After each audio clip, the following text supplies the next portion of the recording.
Segundo video del capítulo de neoplasias. Continuamos con metástasis por vía linfática. Habíamos hablado de las metástasis por vía hemática. En general, la diseminación de carcinomas se realiza por vía linfática y la de sarcomas por vía hemática.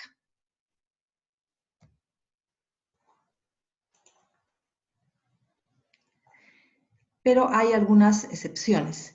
Los hepatocarcinomas y adenocarcinomas renales se diseminan por vía hemática. En cuanto a los linfáticos propiamente, tenemos que recordar que solamente los más grandes tienen membrana basal.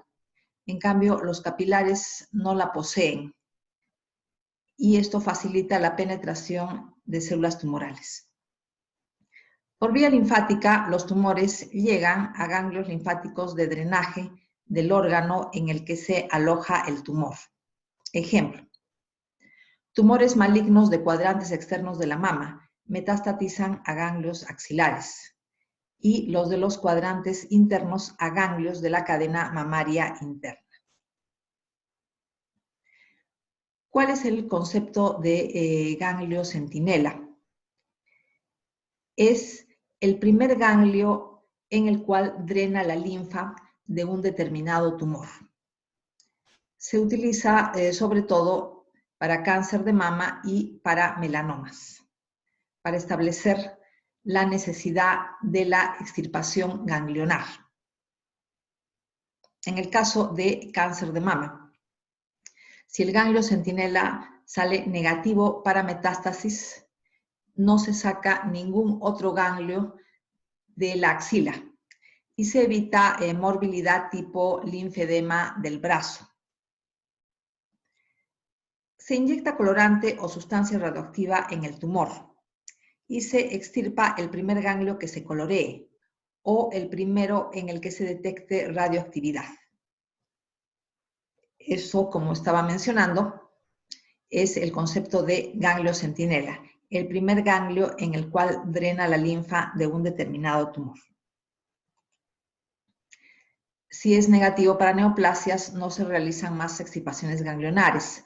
Ya hablamos en lo del caso de cáncer de mama. Y en cuanto a melanomas, por ejemplo, un melanoma de piel de miembro inferior, se analiza el ganglio centinela de los linfáticos de la ingle. Si el ganglio centinela es negativo, entonces no se hace la extirpación ganglionar de los ganglios de la ingle. Se asume que no hay ganglios metastásicos positivos.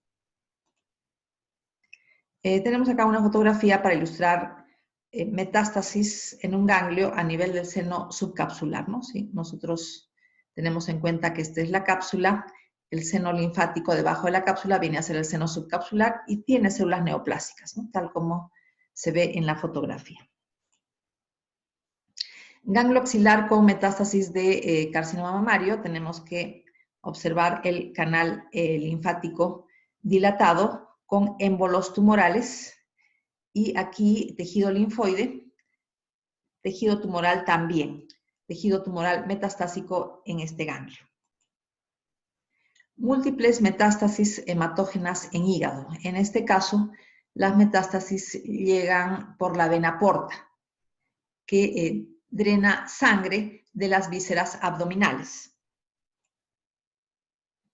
Metástasis en hígado de adenocarcinoma pancreático, nuevamente repito, en el caso de las metástasis a hígado, estas llegan por vía sanguínea gracias a la vena porta. Nódulo metastásico pulmonar de adenocarcinoma de colon.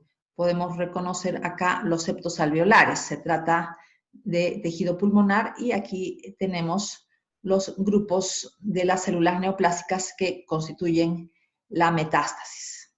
Hablábamos que al pulmón llegan células neoplásicas mediante las venas cavas que drenan la sangre venosa de todo el cuerpo.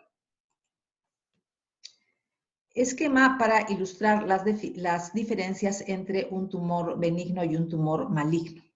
En este lado del esquema, un tumor benigno, leiomioma, tumor benigno de músculo liso, y en este otro lado del esquema, leiomiosarcoma, tumor maligno de músculo liso. Los tumores benignos generalmente son pequeños, los malignos tienden a ser más grandes. Los leiomiomas, los tumores benignos tienden a estar bien delimitados. En cambio, los malignos están mal delimitados. Los bordes son irregulares. Mencionábamos de lengüetas que hacen que los bordes sean irregulares y mediante estas lengüetas de tejido se produce la infiltración tumoral al tejido circundante, cosa que no pasa con los tumores benignos, que tienen un crecimiento expansivo y no infiltrativo. Crecimiento lento, tumores benignos; crecimiento rápido, generalmente los malignos, pero hay excepciones. El que crezcan rápidamente, los tumores malignos, los hace propensos a hemorragia y necrosis. La necrosis de tipo coagulativo por isquemia, debido a que el tumor crece más rápido que lo que sucede con los vasos del tejido conjuntivo en el cual se desarrolla el tumor. Entonces, esta falta de desarrollo de vasos hace que el tejido tumoral tenga tendencia a sufrir isquemia, por lo tanto, necrosis coagulativa por isquemia. No invasivo, estábamos mencionando que es bien delimitado en el caso de tumores benignos; en cambio, es localmente invasivo. Localmente invasivo tiende a infiltrar mediante nidos de células o mediante lengüetas. No metastatiza, una característica fundamental del tumor benigno. El tumor maligno sí tiene la capacidad metastásica. Bien diferenciado, tumor benigno. Si nosotros observamos microscópicamente el tumor, es muy parecido al tejido que le dio origen, muy parecido al músculo liso normal. En cambio, el tumor maligno es poco diferenciado, pobremente diferenciado o anaplásico.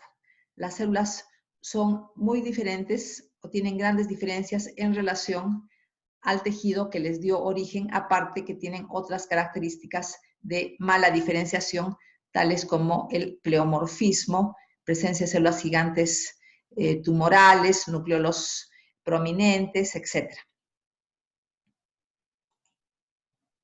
Malignidad biológica de un tumor benigno.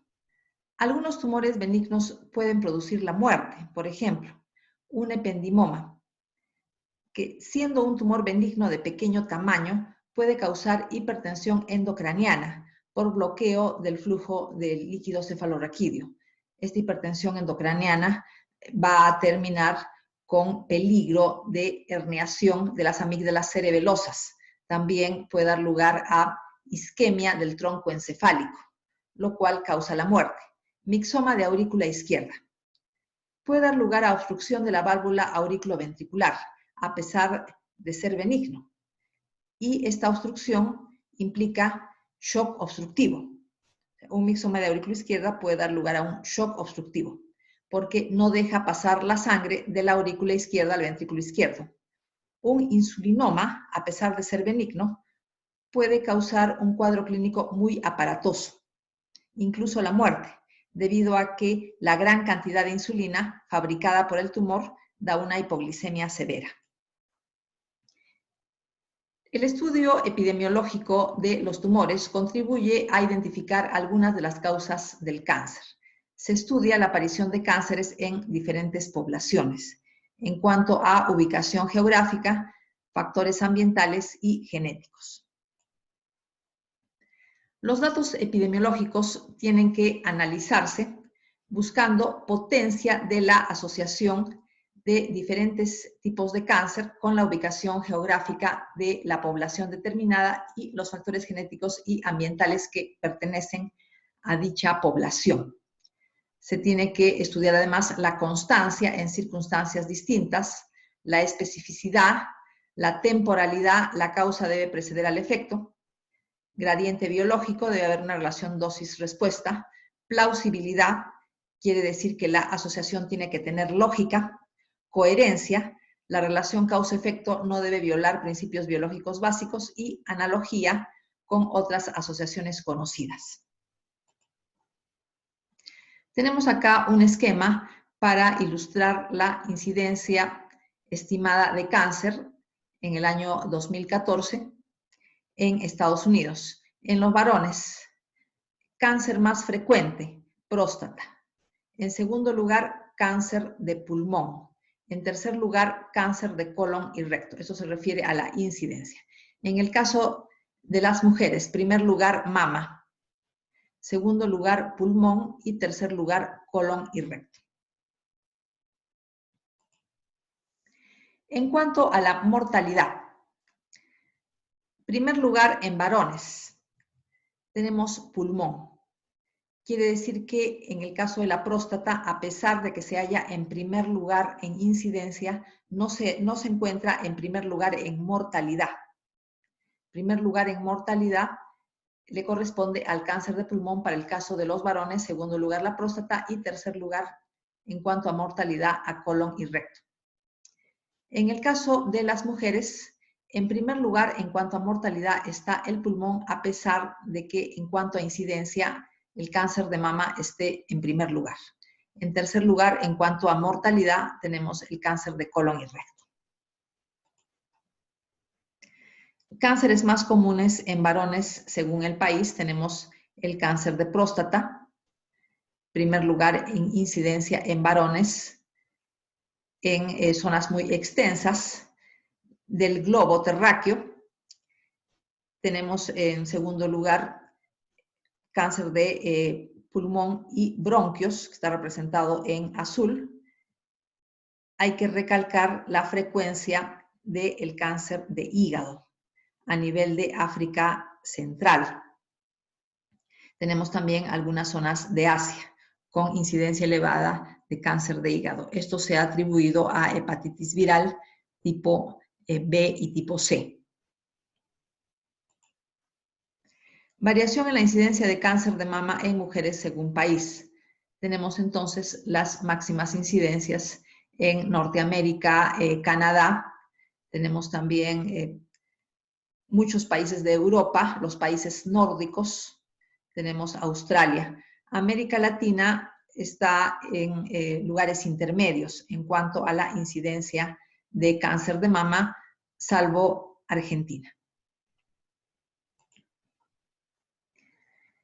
La disminución del cáncer de cuello uterino se debe o se atribuye al tratamiento temprano y efectivo de las lesiones displásticas o lesiones precancerosas. Se extirpan tempranamente y no permiten que ese tratamiento temprano no permite que la lesión precancerosa evolucione a cáncer.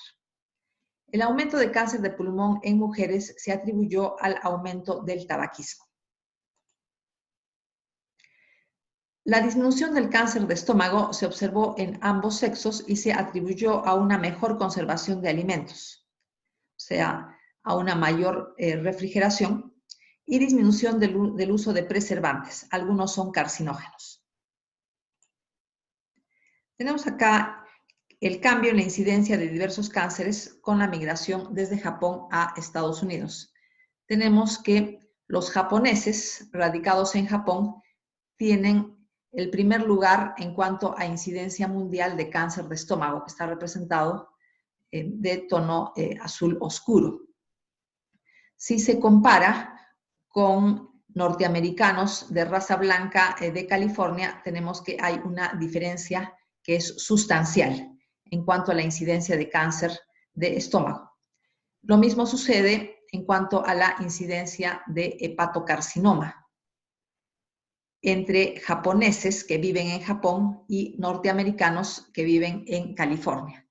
Los japoneses, por otro lado, tienen una incidencia muy baja de cáncer de próstata y de cáncer de colon y recto, en comparación con nativos norteamericanos.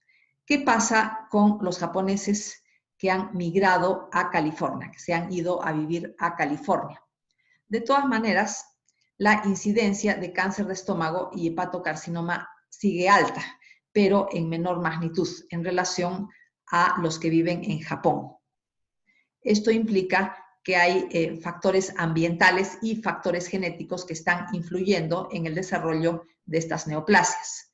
la incidencia de cáncer de próstata y de cáncer de colon y recto se eleva de manera leve. Los hijos de inmigrantes japoneses, que vendría a ser la primera generación después de la migración, siguen teniendo una incidencia mayor de cáncer de estómago en relación con los nativos americanos que siempre han vivido en California. Esto evidentemente implica un factor genético, pero también implica importantes factores ambientales que influyen en la incidencia de cáncer. Vamos a mencionar algunos factores ambientales asociados a cáncer. En el caso de cáncer de piel, radiación ultravioleta de fuentes naturales, o sea, la exposición al sol y la exposición a arsénico. Cáncer de pulmón y mesoteliomas, exposición ocupacional a asbestos. Angiosarcoma hepático, exposición ocupacional al cloruro de vinilo. Cáncer de cuello uterino y de cabeza y cuello. Se atribuye al papiloma virus humano, pero no al papiloma virus humano en general, sino que hay cepas que son carcinógenas de manera específica. No todas las cepas de papiloma virus humano tienen la capacidad de causar este tipo de cánceres. Cáncer de orofaringe, laringe, esófago e hígado se ha atribuido al abuso de alcohol y tenemos que se ha ligado las leucemias con la exposición al benceno, que puede suceder en las refinerías de petróleo. En cuanto a edad y cáncer, el cáncer es una enfermedad de adultos mayores, porque mientras más vive una persona, tiene más tiempo para que sus células acumulen mutaciones asociadas a cáncer. Aparte, conforme la persona va envejeciendo, disminuye la competencia inmunitaria, generándose una inmunosupresión leve, que va haciéndose más llamativa conforme se avanza en edad. Ejemplo, incidencia de cáncer de próstata. Aumenta 30 veces entre los 50 y los 85 años. De todas maneras, existen tumores típicos de los niños, tales como la leucemia linfoblástica aguda y tumores que tienen tejidos embrionarios, tales como el nefroblastoma, neuroblastoma, retinoblastoma y rabdomiosarcoma embrionario. Existen también tumores con una curva de incidencia bimodal, un pico en la infancia y otro en la adultez. Como ejemplos tenemos el cáncer de testículo y el sarcoma osteogénico. Inflamación crónica y cáncer. La proliferación celular que acompaña a los estados inflamatorios como proceso reparativo, o sea, para restaurar el número de células de un tejido y reemplazar las que hayan muerto por el proceso inflamatorio, predispone a la aparición de mutaciones oncogénicas. Tenemos también que las especies reactivas de oxígeno producidas por las células de la inflamación pueden hacer daño al DNA y dar lugar a la aparición de mutaciones que conduzcan al cáncer. Predisposición genética al cáncer. Tenemos tres posibilidades. Síndromes cancerosos heredados en forma autosómica dominante. Síndromes con defectos en la reparación del DNA y cánceres familiares. Vamos a ver el primer punto, síndromes cancerosos heredados en forma autosómica dominante. En este caso, los defectos genéticos se heredan por la línea germinal, o sea, la mutación que implica una predisposición a cáncer se encuentra presente ya en el óvulo o en el espermatozoide. Por lo tanto, todas las células del embrión portan la alteración genética que predispone a cáncer. Solo un alelo del gen defectuoso está alterado y el otro es normal. Entonces, este gen defectuoso puede ubicarse o en el óvulo o en el espermatozoide. Si está presente en el óvulo, el alelo del espermatozoide es normal y viceversa. El gen mutado que se hereda por la línea germinal es un supresor tumoral. Para que se produzca la predisposición al tumor, los dos alelos deben estar alterados en la misma célula. El alelo 1 se hereda alterado, ya hemos mencionado, por el óvulo o por el espermatozoide. Y todas las células del organismo portan la mutación. Sin embargo, es necesario que los dos alelos estén alterados. ¿Cómo se altera el segundo alelo? Por medio de una mutación somática, o sea, una mutación adquirida, solo en las células de un determinado tejido, que queda predispuesto a desarrollar un tumor. Entonces tendríamos ya la mutación en los dos alelos, lo que implica ya la aparición inminente de un tumor. En los cánceres esporádicos, ambos alelos sufren una mutación somática. Los dos alelos heredados son normales. El alelo 1 se altera por medio de una mutación somática o una mutación adquirida solo en las células de un determinado tejido que queda predispuesto a desarrollar un tumor. El alelo 2 se altera de la misma manera, entonces una mutación somática adquirida. Los dos alelos se heredan normales. Ejemplos de síndromes cancerosos heredados de forma autosómica dominante. En el caso del retinoblastoma familiar, el gen supresor de tumores que se hereda alterado por la línea germinal es el gen RB. Implica un riesgo muy alto de retinoblastoma, generalmente bilateral, y sarcoma osteogénico. En el caso de la poliposis adenomatosa familiar, el gen supresor que se hereda alterado o mutado por la línea germinal es el APC. Nuevamente es un gen supresor. Da lugar a innumerables tumores benignos del colon, adenomas, que tienen riesgo de progresar a adenocarcinomas. Síndrome de Li-Fraumeni. El gen supresor que se hereda mutado por la línea germinal es el gen P53. Implica riesgo de tumores en diversas localizaciones, incluyendo sarcomas y leucemias. La probabilidad de sufrir un tumor maligno antes de los 50 años es 25 veces mayor que la población general. Síndromes con defectos en la reparación del DNA.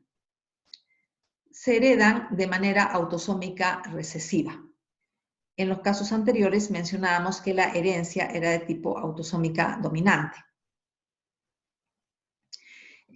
Xeroderma pigmentoso es un ejemplo en el cual se heredan genes alterados que intervienen en el mecanismo de reparación del DNA por escisión de nucleótidos. Las siglas de esta forma de reparación del DNA es NER, o sea, reparación por escisión de nucleótidos. Los genes se denominan XP. XP viene de xeroderma pigmentoso. Tenemos el gen XPA, XPB, XPC, etcétera, que se heredan con algún defecto. Ataxia telangiectasia. El defecto que se hereda involucra a la proteína ATM, que significa mutada en ataxia telangiectasia. El mecanismo afectado es el de reparación de rupturas de doble cadena del DNA. En el caso del síndrome de Bloom, la proteína alterada es la BLM, que significa Bloom. Tiene actividad helicasa, o sea, tiene una actividad enzimática de este tipo. Participa en la reparación del DNA por recombinación homóloga. Cáncer de colon hereditario no polipósico.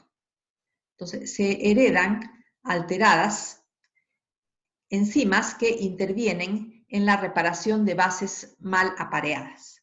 Nosotros sabemos que la DNA polimerasa de manera natural comete errores.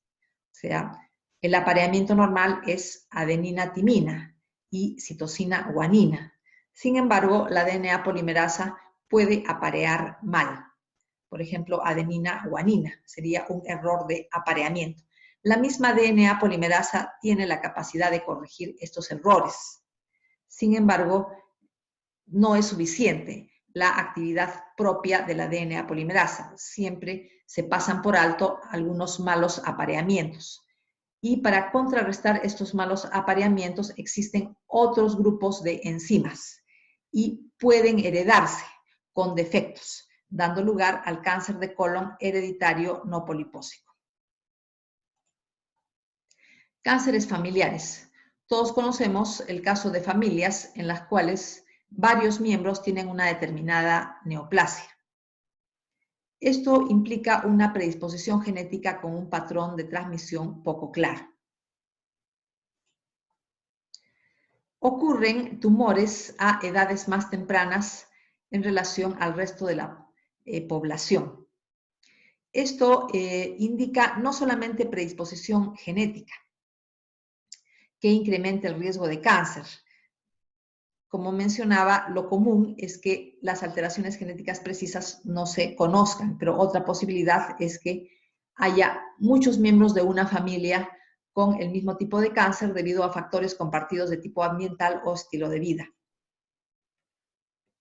A diferencia de los síndromes hereditarios de cáncer con patrón autosómico dominante, los genes mutados en cánceres familiares no se conocen en su mayoría e implican un riesgo pequeño de neoplasia. Ejemplo, carcinoma familiar de colon. Muchos miembros de una determinada familia tienen cáncer de colon. Lo mismo en el caso de cáncer de mama, tenemos también el caso de cáncer de mama y ovario y tumores del cerebro. Condiciones precancerosas y lesiones precancerosas. Una condición precancerosa significa una patología benigna que implica riesgo aumentado de cáncer. Ejemplo, la gastritis crónica atrófica asociada a la anemia perniciosa implica riesgo de cáncer de estómago. Lesión precancerosa. Neoplasia benigna o proceso proliferativo benigno que puede evolucionar a cáncer. Ejemplos, hiperplasia atípica de endometrio, que va a evolucionar a adenocarcinoma de endometrio. Queratosis actínica de la piel, que va a evolucionar a carcinoma epidermoide de la piel o carcinoma vasocelular de la piel. Adenoma velloso del colon, que evoluciona a adenocarcinoma del colon. Y la displasia del cuello del útero, que evoluciona a carcinoma epidermoide de cuello uterino. Cinética del crecimiento tumoral. Influyen en la velocidad del crecimiento de un tumor la fracción de crecimiento. Es el porcentaje de células que están en el ciclo celular. Ya sabemos las fases del ciclo celular. Tenemos la fase G1, la fase S, la fase G2 y la fase M. A diferencia de la fase G0. Las células que están en fase G0 no están en el ciclo celular. Por lo tanto, no pertenecen a la fracción de crecimiento. Es la célula tumoral que está en las otras fases, o sea, G1, S, etc., las que forman parte de la fracción de crecimiento. Tenemos también que la velocidad de crecimiento de un tumor depende del tiempo de duración del ciclo celular y del índice de mortalidad celular. Los tejidos normales mantienen un estricto equilibrio entre proliferación e índice de mortalidad. En el caso de las neoplasias, la proliferación debe ser mayor que la mortalidad. Caso contrario, el tumor no aumentaría de tamaño. Las células tumorales mueren por apoptosis o por falta de oxígeno y nutrientes. Mencionábamos que muchas veces el tumor crece mucho más rápido que los vasos sanguíneos que forman parte del tejido conjuntivo en el que está inmerso el tumor. Por lo tanto, las células tumorales sufren de hipoxia y deficiencia de nutrientes. A medida que el tumor adquiere mayor tamaño, su fracción de crecimiento disminuye. A mayor fracción de crecimiento, la susceptibilidad a fármacos antineoplásicos aumenta. Tenemos acá algunos esquemas para ilustrar la cinética del crecimiento tumoral y para mostrar la adquisición de heterogeneidad celular en la masa tumoral. Partimos de una célula normal que acumula un número suficiente de mutaciones para que esta célula adquiera un fenotipo canceroso. Este proceso de adquisición de mutaciones hasta que la célula se vuelva cancerosa se denomina transformación. Después de que una célula se transforme en neoplásica, empieza a proliferar, empieza a experimentar mitosis. Por lo tanto, aumenta el número de células tumorales. Primero es una, después son dos, después son 4, 8, etc. Cuando se produce 30 duplicaciones, o sea, 30 ciclos de mitosis, el tumor tiene el peso de 1 gramo, lo que significa 10 a la 9 células. Y 1 gramo es el tamaño tumoral o el volumen tumoral o peso tumoral más pequeño detectable clínicamente. Si se producen 10 rondas adicionales de mitosis, un tumor de 1 gramo ya llega a pesar 1 kilo, lo que significa 10 a la 12 células, que es la máxima masa tumoral compatible con la vida. Quiere decir que cuando un tumor es clínicamente detectable, ya sucedió la mayor parte de rondas de mitosis en relación a lo que le queda para continuar con un crecimiento clínico evidente. En cuanto a la adquisición de heterogeneidad celular en la masa tumoral. Al inicio, cuando se parte de una célula transformada, de una célula normal que se transforma en neoplástica por la adquisición de mutaciones, tenemos un tumor monoclonal. Todas las células son genéticamente idénticas. Sin embargo, conforme avanzan las rondas progresivas de mitosis, las células van adquiriendo diferentes tipos de mutaciones y no las adquieren de manera uniforme, de modo que el tumor deja de ser monoclonal y pasa a ser heterogéneo desde el punto de vista genético, porque diferentes grupos de células han adquirido diferentes tipos de mutaciones. Pero estas mutaciones que se van adquiriendo de manera progresiva, lo que hacen es transformar a la masa tumoral en una masa de células con agresividad biológica cada vez mayor. A eso se denomina progresión tumoral. Adquieren una serie de características fenotípicas que aumentan su agresividad. Por ejemplo, se forman clones que no expresan antígenos, con lo cual escapan del ataque de nuestro sistema inmunológico. De ser células que podían formar parte de un carcinoma in situ, adquieren capacidad de invasión. De ser células que no tenían capacidad de invadir vasos, adquieren esta capacidad, con lo cual se pueden producir las metástasis. Adquieren independencia de los factores de crecimiento. Entonces, conforme avanza las rondas de mitosis, se van adquiriendo nuevas mutaciones que aumentan la agresividad de la masa tumoral. Repito, esto se llama progresión tumoral.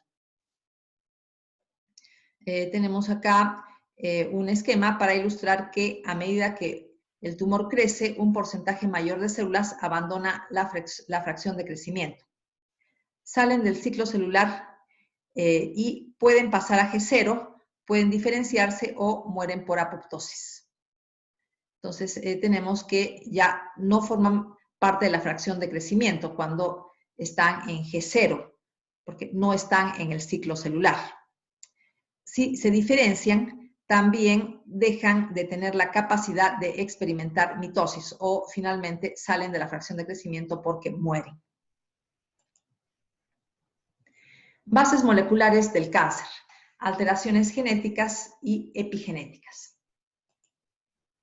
Se tiene que partir de una célula cancerosa que tiene que tener un daño genético no letal, o sea, alteraciones genéticas, adquisición de mutaciones, pero estas mutaciones no deben conducirla a la muerte, sino que la célula tiene que mantener su capacidad proliferativa, su capacidad mitótica, para que experimente una expansión clonal. O sea, a pesar de que tengan daño genético, tengan alteraciones del DNA, hayan acumulado mutaciones, tienen que tener la capacidad de seguir vivas y de experimentar mitosis.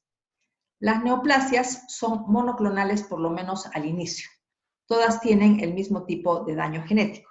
La heterogeneidad tumoral se va adquiriendo con las rondas sucesivas de mitosis, tal como lo mostré en los esquemas pasados. Tenemos acá un experimento que sirve para demostrar que los tumores son monoclonales por lo menos al inicio. Se puede utilizar para este experimento el gen de la enzima glucosa 6-fosfato.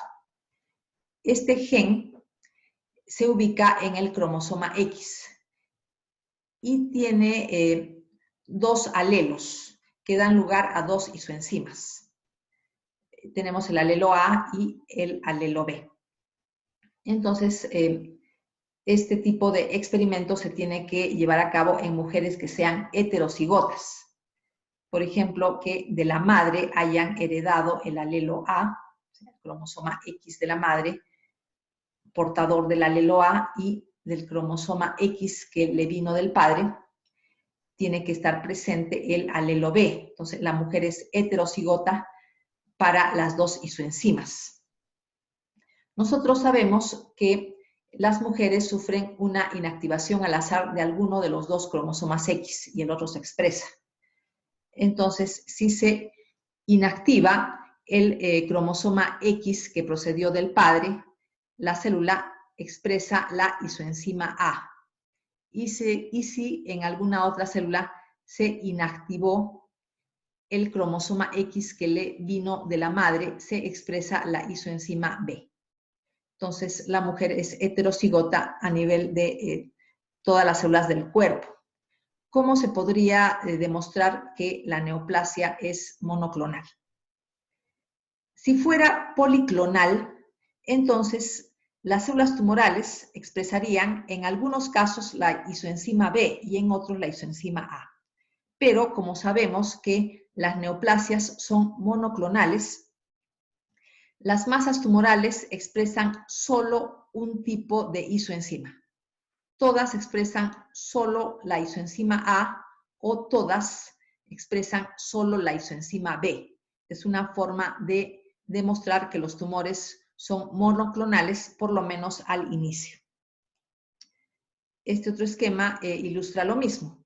Tenemos entonces que si en el útero de esta mujer se forman dos leiomiomas, que son tumores benignos, uno de ellos tendría todas las células tumorales expresando la isoenzima A y el otro leiomioma tendría todas las células tumorales expresando solamente la isoenzima B, mientras que el músculo liso normal del miometrio tendría algunas células que expresan la isoenzima A y otras que expresan la isoenzima B. Génesis del cáncer a través de la adquisición escalonada de mutaciones complementarias. Tenemos que partir de una célula normal y de una mutación iniciadora. Esta mutación puede ser inducida por carcinógenos. Tienen que suceder varios cambios. Algunos de estos son, por ejemplo, la adquisición de características propias de células madre. A esto se denomina troncalidad.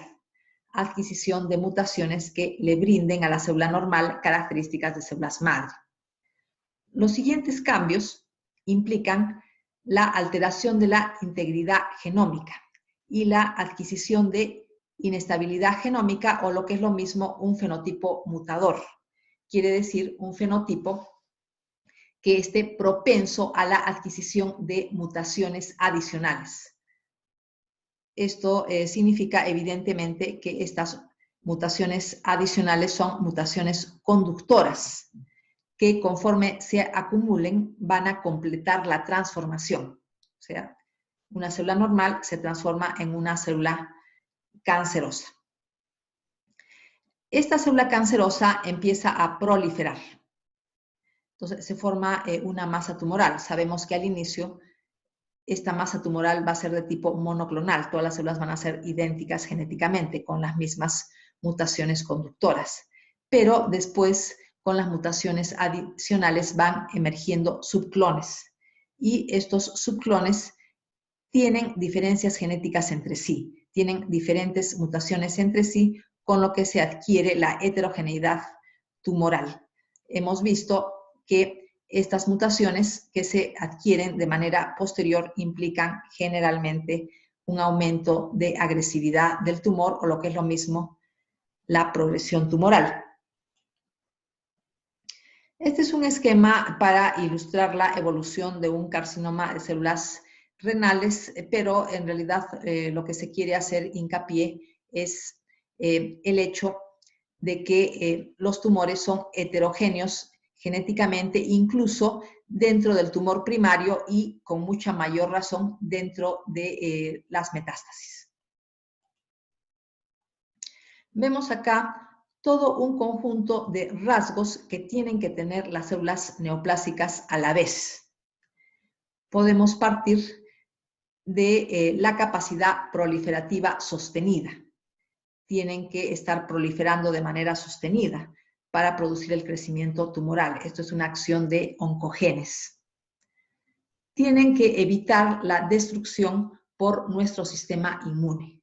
Es otra capacidad que tienen que tener las células neoplásicas. Tienen que evadir los supresores de crecimiento.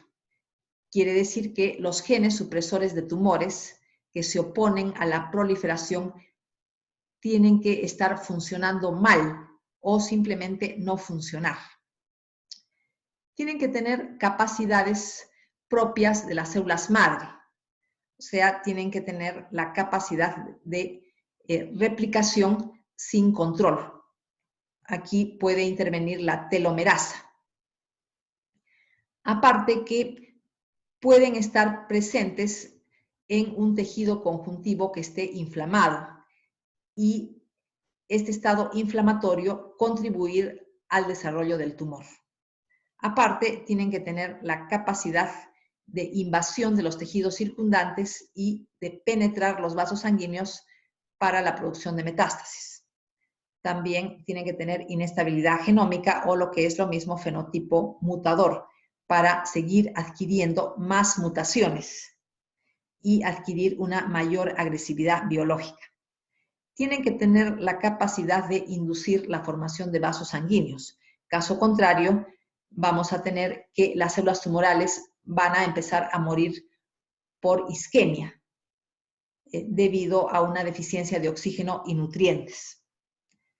Tienen que tener además la capacidad de evadir la apoptosis para que la proliferación siempre supere a la muerte celular. Y aparte, tienen que tener características metabólicas que les permitan una proliferación sostenida. Tiene que haber cambios en el metabolismo de las células cancerosas para poder sostener una proliferación constante. Tenemos 4 grupos de genes cuya alteración predispone a cáncer. Empezamos con protooncogenes, tenemos también genes supresores de cáncer, genes que codifican proteínas que regulan la apoptosis y genes que codifican proteínas que intervienen en la reparación del DNA. La carcinogénesis es un proceso de pasos sucesivos. Partimos del daño genético no letal, que transforma a una célula normal en cancerosa. Esto se refiere a una serie de mutaciones que tienen que irse acumulando en una misma célula. Pero estas mutaciones no deben conducir a la célula a la muerte.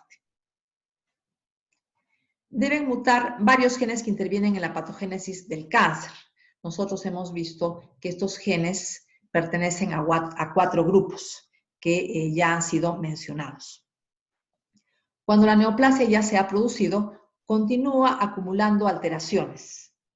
Estamos hablando del fenotipo mutador, o sea, un fenotipo que es una consecuencia de la inestabilidad genómica. Y estas alteraciones genéticas que continúan acumulándose aumentan su agresividad, lo que se denomina progresión tumoral. Pasamos al primer grupo de genes que deben alterarse para que una célula normal se transforme en cancerosa. Estos son los oncogenes. Definición de oncogen. Gen normal o activado que mantiene la señalización proliferativa y procede de la mutación o activación de otro normal llamado protooncogen. Entonces, el oncogen empuja a la célula a una proliferación constante y desordenada, que es una de las características del cáncer. Se han identificado y secuenciado más de 60 protooncogenes ubicados en diferentes cromosomas. Tenemos entonces que un protooncogen se transforma en un oncogen debido a la acción, por ejemplo, de sustancias químicas mutágenas, virus productores de cáncer, la irradiación y la predisposición genética también. Entonces, un protooncogen se transforma en un oncogen celular y este oncogen conduce a la célula a una proliferación sostenida. Hablamos de la definición de oncogen. También se debe mencionar la definición de protooncogen. El protooncogen siempre es normal. En cambio, el oncogen tiene alguna alteración. El protooncogen, de manera normal, es responsable de codificar proteínas nucleares, citoplasmáticas y de membrana que intervienen en la proliferación y diferenciación celular, pero nos estamos refiriendo a una proliferación celular normal y a una diferenciación celular normal, y su expresión está estrictamente regulada según las necesidades de la célula. Muchos protooncogenes están sobreexpresados durante ciertas etapas del ciclo celular y relacionados con determinadas fases del desarrollo embrionario, pero se mantiene siempre un control estricto, de modo que no hay una proliferación desordenada, sino hay una proliferación según las necesidades de nuestro organismo. Descubrimiento de oncogenes.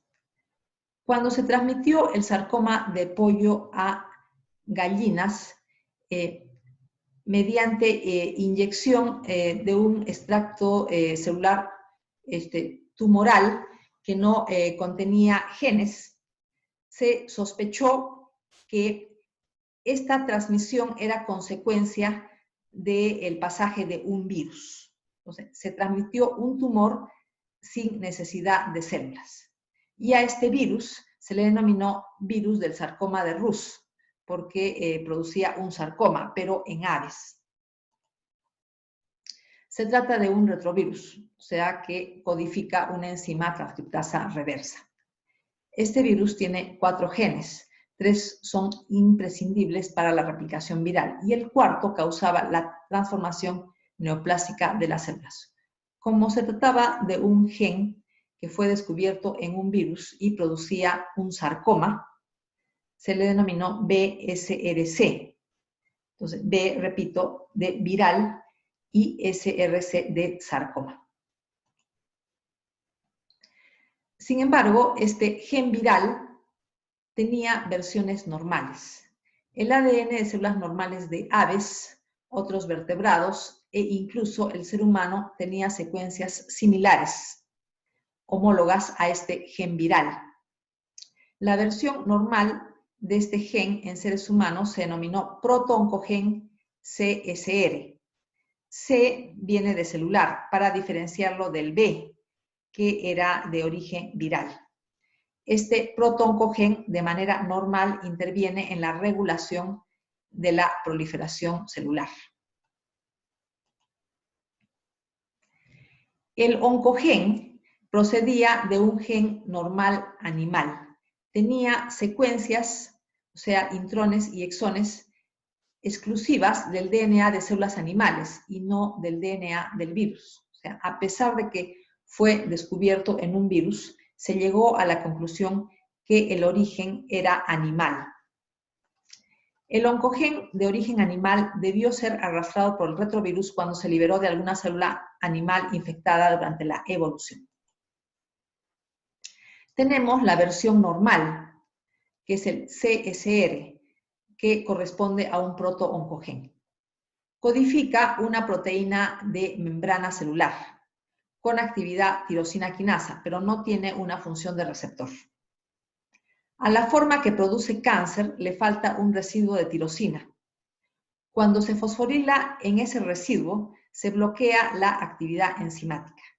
la mutación hace que la enzima no pueda inactivarse, dando lugar a la activación constante. Por lo tanto, conduce a la célula a la proliferación constante.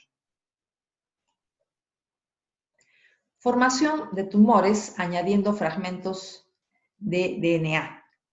Se observó que los cultivos de fibroblastos normales tenían una característica que se llamó inhibición del crecimiento por contacto. O sea, cuando el número de fibroblastos empezaba a aumentar en un cultivo a tal punto que los fibroblastos empezaban a tocarse entre sí, las mitosis desaparecían.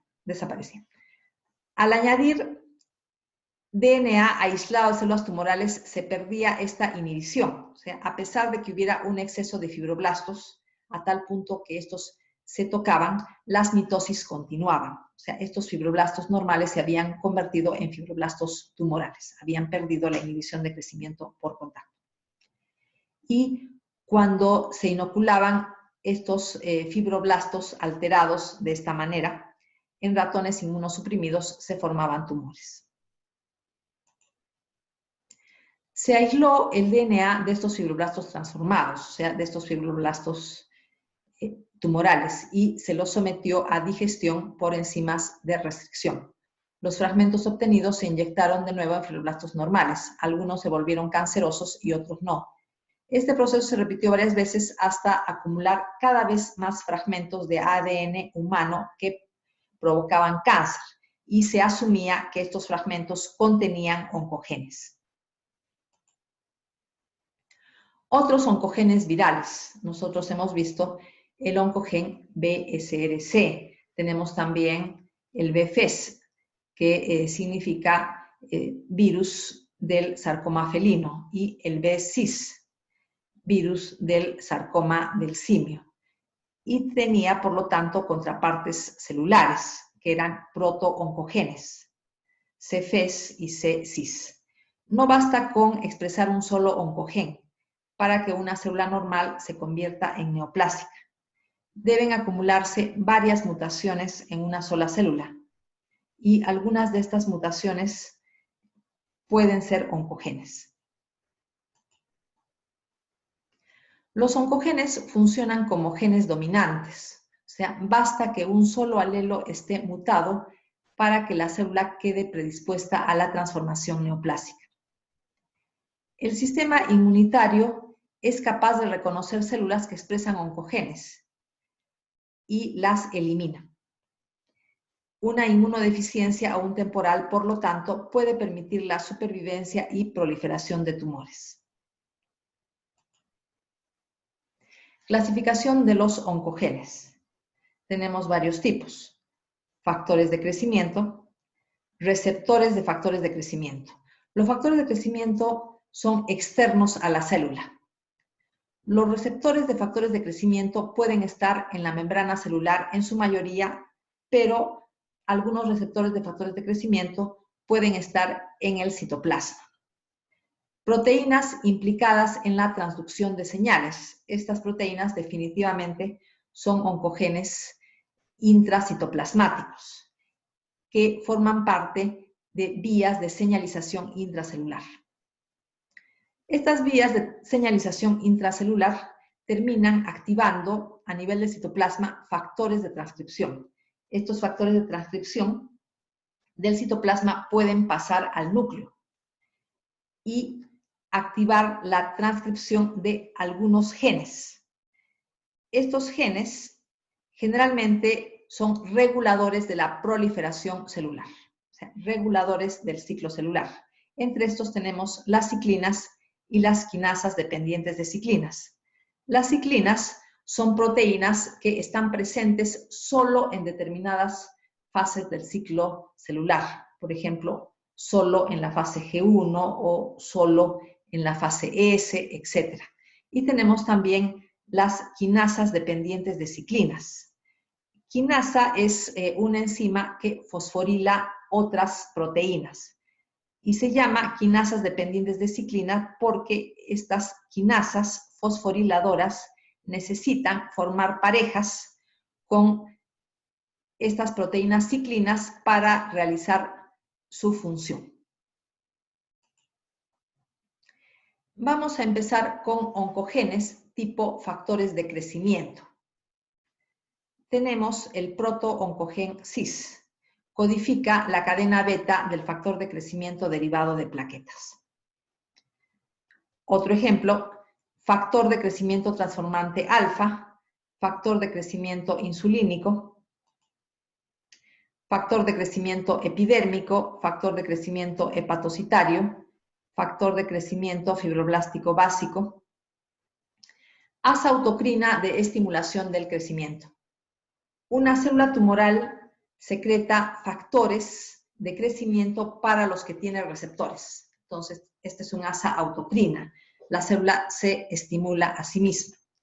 Los factores de crecimiento causan cáncer por aumento de cantidad, sobreexpresión por amplificación o translocación.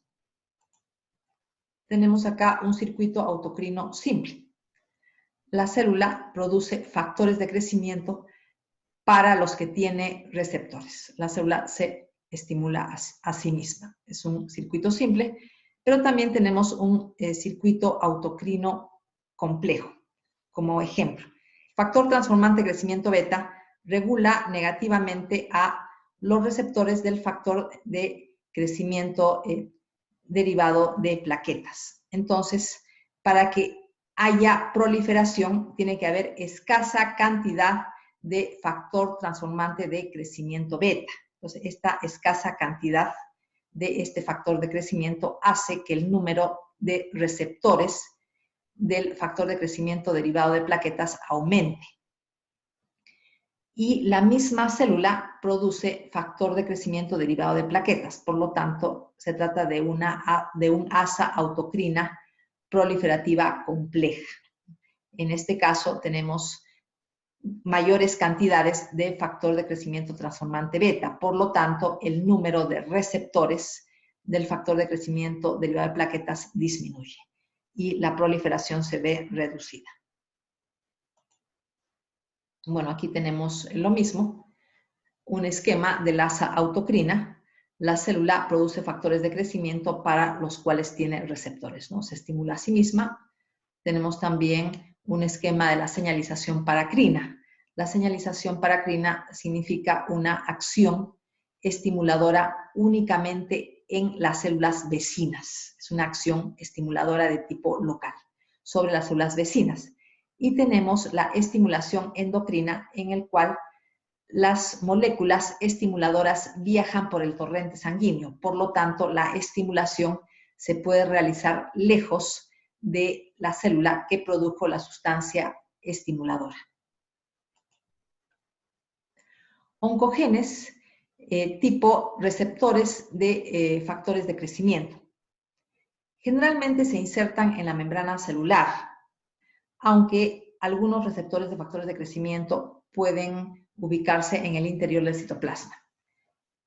Tienen un dominio externo que se une al factor de crecimiento, un dominio transmembrana y un dominio interno con actividad tirosina quinasa, pero también esta zona interna debe tener dominios para adaptadores moleculares. Entonces, tenemos acá el esquema.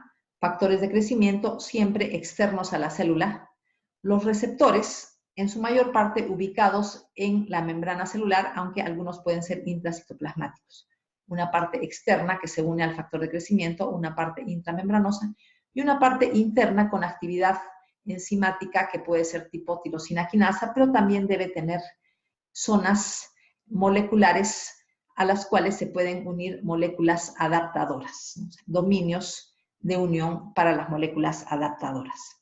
Posteriormente vienen las vías de señalización intracelular que terminan con la activación de factores de crecimiento que pasan al núcleo, estimulando la transcripción de proteínas que van a conducir a las células a la proliferación. Entonces tenemos una proliferación desordenada que da lugar al crecimiento canceroso.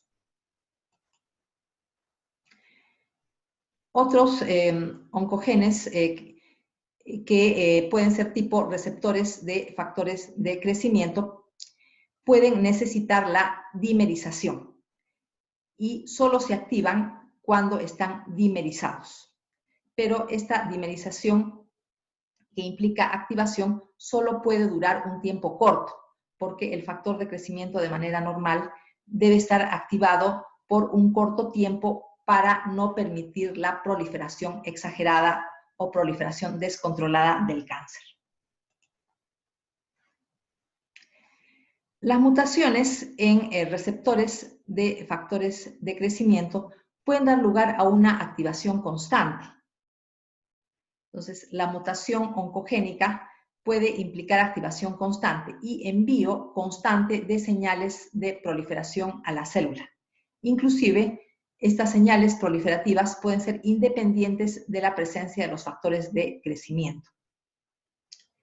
La mutación en el dominio externo puede causar esta dimerización constante y, por lo tanto, activación constante. Otra forma de contribución al fenotipo neoplásico de receptores de factores de crecimiento es la sobreexpresión por amplificación o translocación. Ejemplos de oncogenes tipo receptores de factores de crecimiento. Protooncogen RET codifica un receptor para el factor neurotrófico derivado de una línea celular glial. Protooncogen CFMS codifica el receptor de un factor estimulador de colonias, importante en médula ósea, o sea, para la proliferación de células hematopoyéticas. Receptores del factor de crecimiento epidérmico, por ejemplo, SERV1 y SERV2. c-KIT, que es un receptor del factor de crecimiento de las células madre hematopoyéticas. Tenemos el c-MET, que es un receptor del factor de crecimiento hepatocitario. Bueno, vamos a terminar entonces el segundo video del capítulo de neoplasias.